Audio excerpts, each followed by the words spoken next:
Darius itu mengangkat ada 120 wakil-wakil raja. Selain dia mengangkat 120 wakil raja, dia juga mengangkat 3 pejabat tinggi. Salah satunya termasuk Daniel di dalamnya. Tetapi saudara, Alkitab katakan dari ketiga pejabat tinggi, Daniel ini termasuk seorang yang luar biasa. Kenapa saudara?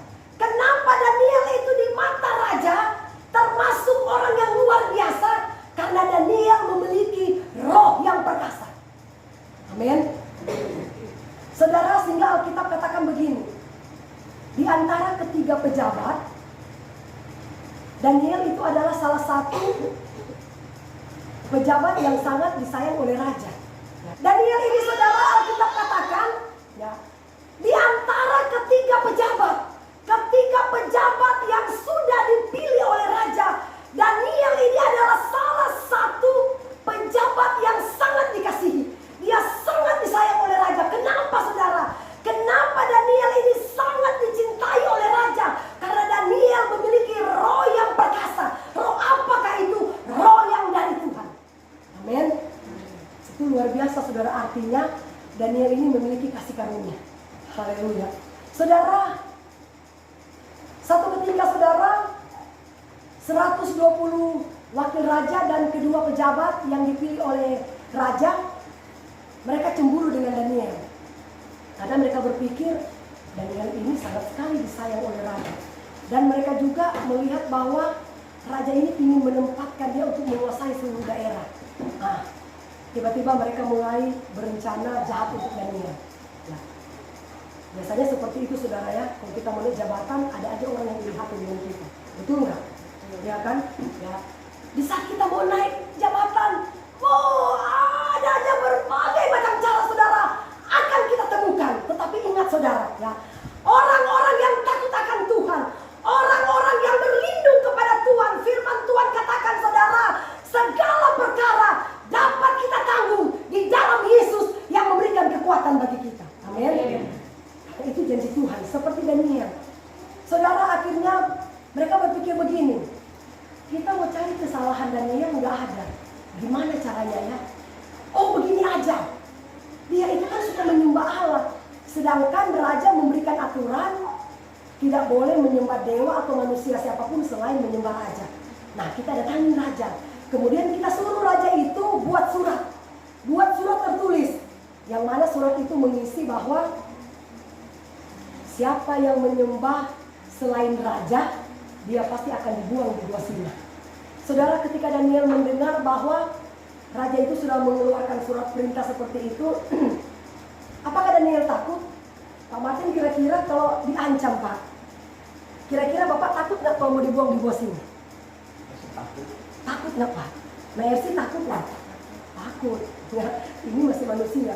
Saudara, keputusan apakah yang diambil oleh Daniel? Apakah dia mau kompromi? Oh, saya juga mau pingin sama raja aja daripada saya dibuang di gua Singa. Aduh, siapa yang mau mati Bapak belum? Iya kan? Tapi saudara, yang Daniel lakukan, firman Tuhan katakan, dia tetap menyembah Allah. Amin. Amin. Dia tidak peduli saudara, ancaman apapun yang akan diberikan kepada dia, dia tidak peduli. Sekali menyembah Allah, tetap menyembah Allah. Setinggi-tingginya jabatan kita, ada begitu banyak ancaman di luar sana. Kalau kita tidak gereja, kalau kita tidak ibadah, cuma karena apa? Terlalu banyak pekerjaan yang harus kita handle. Tetapi kalau kita memprioritaskan Tuhan di atas segala-galanya, maka Tuhan yang akan menjadi pembela hidup kita. Amin. Haleluya. Saudara, karena Alkitab katakan saudara, Daniel walaupun dia sudah diancam akan dibuang di gua Singa sekalipun, dia katakan, sekali aku datang menyembah Allah, tetap aku menyembah Tuhan. Tidak peduli saudara, mau dibuang di gua Singa pun tidak peduli. Saudara, sekarang saya tanya, Pak Martin, saya tanya, apakah ketika Daniel berdoa kepada Tuhan supaya Tuhan melepaskan dia dari gua Singa, apakah dia terlepas atau tidak? Apakah dia tetap dibuang? Seakan-akan Pak doa nggak dijawab ya? Ya namanya sih. Cuma berdoa sungguh-sungguh, Tuhan, aduh jangan sampai kita dibuang di gua Singa, tolong saya tuh. Mungkin dia berdoa seperti itu ya. Tapi pas hari hanya mau dibuang, tetap aja dia dibuang. Iya tuh, kadang-kadang kita seperti itu. Saudara sungguh-sungguh seakan-akan tidak ada jawaban. Iya tuh, seakan-akan mana Tuhan? Tuhan, saya ini kan berdoa sama Tuhan. Saya ini kan sungguh-sungguh sama Tuhan. Setiap hari 3 kali saya berdoa. Tapi kenapa? Kenapa Tuhan tidak tolong saya? Itu seakan-akan seperti itu. Akhirnya kata Alkitab, Daniel tetap aja dilempar ke gua singa. Kenapa saudara? Kenapa Tuhan mengizinkan Daniel itu dilemparkan ke gua singa? Kenapa? Supaya apa? Supaya Daniel bisa melihat kemuliaan Tuhan. Amin. Amin. Supaya apa Pak Martin? Supaya Daniel bisa melihat kemuliaan Tuhan. Amin. Haleluya. Tiba-tiba raja, kata Alkitab, raja pun sedih. Terus Alkitab katakan raja pun berpuasa untuk Daniel. Oh, luar biasa. Tuhan bisa pakai pemimpin untuk mengasihi hidup kita yang orang-orang yang takut akan Tuhan. Amin. Tiba-tiba raja berdoa, Tuhan, Tuhan yang Allah Daniel, lepaskan Daniel. Tiba-tiba ketiga harinya raja datang. Daniel, masih hidupkah kamu? Iya raja, aku masih hidup. Tiba-tiba raja bilang begini, ya Allahmu lah yang telah menyelamatkan engkau. Amin. Allah kita lah yang akan melepaskan kita dari singa-singa di luar sana. Amin. Kalau kita percaya 100% kepada kuasa Tuhan, tidak ada perkara yang mustahil. Tuhan sanggup melepaskan hidup kita. Asal kita punya iman yang kuat. Jangan sampai saudara iman kita digoyahkan cuma karena apa? Takut sama orang. Amin. Harus lebih takut Tuhan daripada manusia. Amin. Karena ingat saudara, kalau manusia yang mengangkat kita, manusia yang menjatuhkan kita. Betul nggak Ibu Elsie? Tapi kalau Tuhan yang angkat, tidak ada satupun manusia yang bisa menggagalkan rencana Allah yang indah buat kita. Amin. Satu ketika saudara datanglah satu keluarga membawa orang sakit. Ini mungkin Maria jadi saksi. Ya Maria ya. Dia dari mobil aja sudah digotong bawa ke sini. Tiba-tiba datang sama saya bilang begini, Ibu Pendeta, tolong Ibu Pendeta doakan, dia sudah sakit. Saya bilang sakit apa? Saya nggak tahu Bu. Terus saya katakan begini aja. Sebentar kan ada KKR. Nanti sebentar kalau selesai KKR nanti saya suruh Ibu Pendeta doakan kami. Tiba-tiba selesai KKR, pendetanya sudah pulang, anak itu belum pulang dengan keluarganya. Datang sama saya, Mama, kami minta supaya Mama aja yang berdoa. Loh, tadi kan sudah doakan sama Ibu Pendeta tadi. Enggak, kami mau biar Mama aja berdoa lagi. Saudara tahu, saya tidak lupa dia dulu di sini. Saya bilang begini sama dia, Dek, kamu ini sakit apa? Nggak tahu Mama, saya nggak bisa berdiri, saya nggak bisa jalan juga. Dengar-dengar mungkin katanya disantet lah macam-macam lah. Ya.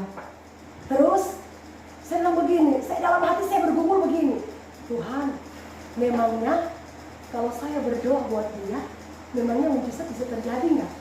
Pendeta aja yang dari Jakarta datang, sudah doakan dia tetap aja dia terkapar. Terus siapa saya di hadapan Tuhan? Siapa saya Tuhan? Ya kan? Tiba-tiba saudara hati nurani saya bicara begini, suruh dia berdiri. Begitu kuat saudara. Saya bilang begini, Dek, kamu mau sembuh? Coba kamu berdiri. Gak bisa Mama, saya gak bisa berdiri. Ya sudah, kalau kamu tidak mau sembuh, biarlah engkau tetap berbaring di situ. Tetapi kalau engkau mau sembuh, bangun. Ikutin aja kata-kata ini. Haleluya. Saudara, tiba-tiba saya suruh mamanya angkat dia. Mak, tolong, coba Mak angkat dia. Angkat dia begini kan. Nah itu kan bisa berdiri. Nah tiba-tiba Roh Kudus kasih ingatkan lagi. Katakan sama dia tidak sakit. Oh, kamu itu tidak sakit. Itu sebenarnya bangkayaki. Kalau orang Manado bilang bangkayaki, ya. Nah, saudara tahu kenapa dia saudara bisa terkapar seperti itu? Karena otaknya sudah intimidasi oleh siapa? Oleh siapa, Mas? Setan. Coba Bapak orang takut-takutin. Kira-kira bisa melemaskan badan nggak? Oh, misalnya Bapak sudah parah, tiba-tiba orang bilang gini, aduh mungkin kamu diguna-gunain, aduh mungkin kamu begini dan begitu. Akhirnya otak jadi rusak, ya toh? Tetapi saudara saya katakan begini, kamu tidak sakit. Kamu tidak sakit, kamu cuma bangkayaki. Coba kamu berdiri. Dia berusaha berdiri, saya bilang, nah bisa kan? Nah sekarang kamu berdiri, Coba kamu lari-lari selama 10 kali. Dia bilang, kira-kira saya bisa. Tiba-tiba sudah dia berlari. Mak ada saksikan tidak? Ada enggak, Mak? Siapa yang saksikan waktu itu? Nah, Pak Sam. Ada saksi Pak Sam ya. Dia lari 10 kali. Dia bilang terus, dia bilang ayo menyanyi dalam nama Yesus 10 kali, 10 kali. Sekarang dia sudah sekolah pendeta. Berikan kemuliaan buat Tuhan Yesus. Amin. Tidak ada perkara yang mustahil, saudara. Asal jangan pernah kita meragukan iman kita. Saudara, itulah prinsip iman. Jangan sampai cuma gara-gara kata orang iman kita runtuh. Oh kamu sebegini, kamu sudah parah, kamu macam-macam. Tetapi mari kita percaya kepada perkataan firman Allah, bukan apa kata orang. Amin. Karena itulah yang berkuasa menyembuhkan hidup kita. Amin. Seperti Daniel, apapun yang terjadi, tetap Allahku yang aku percaya. Amin. Tuhan berkati kita semua.